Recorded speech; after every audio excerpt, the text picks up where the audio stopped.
But then that does kind of come back to feeling like, do you remember it was about the racial issues going on in 2020 and a friend of mine who's black put out a meme. I was like, you've got red ants, you got black ants, they're in the same environment, they're fine, in a jar. Someone shakes the jar and the ants go to war. Yes. My thing is, I think people are shaking this jar. You're saying the same. Yes. But that is kind of like a very small select group of people. Yes, they are. Are fucking with everybody. That is correct. That's what I'm saying. Why do you think it's like, let's just don't pledge to NATO, let's keep it rolling and wait till that? All right, let's go back into history. What if America First had won the fight to take over? Charles Lindbergh, very influential guy. Henry Ford, well-known anti-Semite, was very anti-war, et cetera, et cetera. All right, Jillian Michaels, I see where you're headed with this. Again, with the history. Yeah, Charles Lindbergh and Henry Ford were influential, but Kara Swisher's comments against America First, we'll get into that later. Trust me, it's coming, and I'm going to have a lot to say. Stay tuned for that rant at the end. But seriously, Jillian Michaels hit the nail on the head earlier. This isn't just about the past. The same tech billionaires, Musk, Bezos, they're running the game today. And let's be real, Jillian's Keepin It Real podcast on Bill Maher's network gets right to it. It's always these elites shaking the jar while the rest of us are caught in the mess. Speaking of Kara Swisher's point about big tech and AI coalescing power, that's where the conversation goes next. And it gets even deeper. So don't go anywhere, because after this, they dive into how these tech titans are now invading the military world. It's all tech and war. You won't want to miss it. This dark dystopian conspiracy theory. No, I don't think it's a dark dystopian. I think they have a dark if you read what they write, if you read what they recommend people write, it is a... But see, I see this, and I'm saying I see it with big corporate America. Right. These super PACs. Except who are the richest people today? I see it with the Larry Finks and but BlackRock. Who are the actual richest people today? I would say Larry Fink. No. No? No. You know who the richest people are? Tech people. Look at the top 10 richest people in the world right now, except for the guy who does LVMH, which is just whatever, Gucci bags. An anomaly, yeah. He's fine. Like, who cares? He's making things for rich people. Got it. Seems fine. Okay. It's him, the Saudis with their oil, which makes sense. Got it. And tech people. The top 10 rich, if you look at it right now, it's all tech people. Well, is this okay? The top 10 companies, you can talk all you want about Larry Fink. He's poor compared to these people. But he manages the third largest GDP in the world. But it doesn't matter because these people are bigger. Like you're looking at the wrong rich people. I'm just telling you, the people that are really rich are tech people. The companies, the top $5 trillion companies are only tech companies. So like Bezos, Musk. It's Microsoft, Amazon, NVIDIA now because of the AI stuff. Facebook is up there. It's just Google, obviously, Alphabet. It's all tech people. So here we are yelling about these people when actually the rich people are here and they are coalescing power. And now with AI, coalescing power with AI now. Right.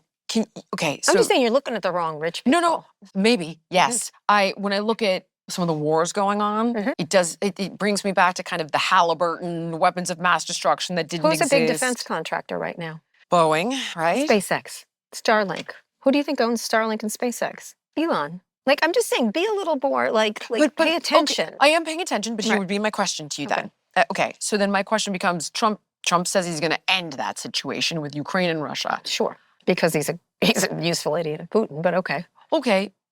But Larry Fink has the contract to rebuild Ukraine. It's worth $15 billion, and then the resources, I would imagine it's a 35x on that. So he isn't the only person who has a contract, but go ahead. I mean, Google it. Among the many. He's the guy. But this is it happened after World War II. It happened after the Korean War. This is not a new, fresh thing that big companies go in there and everything breaks and then they rebuild it. I know, but if you look at Halliburton and Iraq, right? Can we get, so the question is that happening here? I have no idea. But Trump says he wants to end that. So then the cash cow that would be that situation for the military-industrial complex would go away. So why would Elon want Trump to be president if he would shut that down? Well, that's a whole other thing. The reason he wants that to happen is because he's made subsidies. gotten lots of government subsidies. Okay. Elon has gotten a lot of them. Just so you Right. know, Tesla was saved by a government loan by the Obama administration. It was Right. about to go out of business. Okay. He has tons of Defense Department stuff. He's essentially going to create the moon base for the United States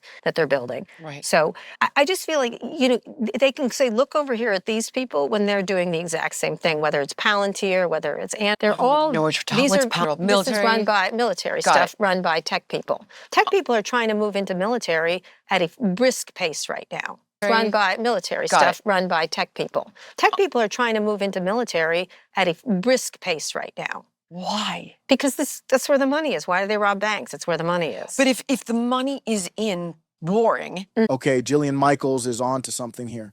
When she talks about these tech giants like Musk and Bezos coalescing power and Kara Swisher jumps in about AI taking over, it's not just talk. These companies are expanding into the military world too. SpaceX, Starlink, we're looking at tech and defense all coming together and no one's paying attention. But it's funny though, Kara Swisher only seems to mention the companies that don't align with her political views. She's not really worried about concentrated power. She's worried about people she's marked as political enemies having that power. Convenient, right? But here's the deal. If you want to keep this conversation going after the episode, you've got to join the After Show Carnage channel. Seriously, it's where we break this stuff down even further.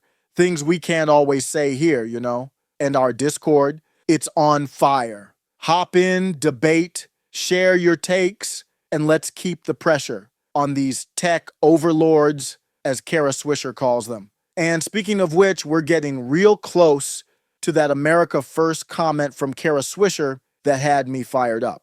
I'm telling you, she takes a shot at it, and you'll want to stick around for my take. So if you haven't already, smash that like, hit subscribe, and dive into the After Show Carnage community. You won't want to miss the rest of this. Right. How does that stop? Because it doesn't. It doesn't. We're this close to potentially a nuclear war, it seems to me. Yes, that's correct. We've now got Putin working with Kim Jong-un into the hands of China. Again, neither of us are experts on this. No, we're not. I'm not. I can speak for myself. But so I guess what I'm trying to say is I'm afraid of that. And then you look at, and I know you're going to rip me apart and you have every right to because I don't understand it. But then you look at the Biden administration and you go, okay, hold on. We pushed the up button on this situation. Didn't we have an agreement at the Minsk Accords where Zelensky and Putin kind of said, like, hey, let's just don't pledge to NATO. Let's keep it rolling. And we told them. Let's go back into history. What if America First had won the fight to take over? Charles Lindbergh, very influential guy. Henry Ford, well-known anti-Semite, was very anti-war, et cetera, et cetera. What if they had won and we hadn't engaged with, if we had decided Hitler was someone we could deal with? Just think. All right, let's get to the part I've been itching to talk about. Kara Swisher and her totally bizarre comparison of the America First movement to negotiating with Hitler during World War II. She said, yeah, what if America First had won if we had decided Hitler was someone we could deal with? I mean, seriously? That's the stretch she went with? And Jillian Michaels was just sitting there nodding along like, yeah, that's exactly what I mean. Now let's break this down. Kara Swisher also dragged Henry Ford, calling him an anti-Semite because he didn't want America involved in foreign wars, but she completely ignored the real point behind America First. It's about keeping our country out of unnecessary global conflicts. It's about protecting American interests, not selling out our future to fight wars we don't belong in. Now let's talk about Henry Ford for a second. This guy wasn't just some anti-war villain that Kara Swisher makes him out to be. He revolutionized the auto industry, built the middle class, and gave everyday Americans a shot at prosperity. You know, the very people who end up paying the cost for these endless global conflicts. But Kara Swisher doesn't care about that, does she? She's too busy saying Ford was very anti-war, etc., painting him as the bad guy while totally ignoring the fact that his legacy still benefits us today. The American middle class exists because of Henry Ford, and they're the ones who suffer every time these wars drag on. And these are the very same people that Kara Swisher disrespects when she casually dismisses America First. It's ironic, right? She rails against concentrated power when it's someone like Elon Musk or Bezos, but when it's power aligned with her political views, Suddenly it's all crickets from her. Kara Swisher is more concerned about political enemies having power than about power itself. I mean, if you're going to criticize, at least be consistent, right? No, Kara Swisher just conveniently forgets that the middle class she ignores is who foots the bill for everything. The wars, the economic crashes, all of it. It's like she's living in this bubble of pseudo-elites who complain about nonsense like transformer rights, completely ignoring who really pays for these endless conflicts: hardworking white Americans, the very people Henry Ford fought to protect by keeping us out of unnecessary wars. And let's not forget, Henry Ford wasn't trying to deal with Hitler, as Kara Swisher suggests. He was sounding the alarm on the dangers of getting involved in global conflicts we didn't need to be in. There's nothing wrong with that. People have a right to speak out, especially when they're concerned about the future of their country. Want some numbers? Approximately 18,000 Americans died in World War II. And the financial cost? Nearly $296 billion at the time, which is over $4 trillion today. And you want to tell me that America first is the problem? The real problem is pretending like these endless wars don't have devastating consequences on our country. So what do you think? Is America first really this controversial? I don't think so. I think people like Kara Swisher just can't handle when someone pushes back on the global agenda they seem to be so obsessed with. And before I wrap this up, if you're into what we're talking about here, you've got to join the After Show Carnage community. That's where we really dive into this stuff. Unfiltered, raw, and ready for debate. The best way you can support this channel, if you're vibing with this, smash that like button, hit subscribe, and check out the next video below. Trust me, you don't want to miss what's coming next.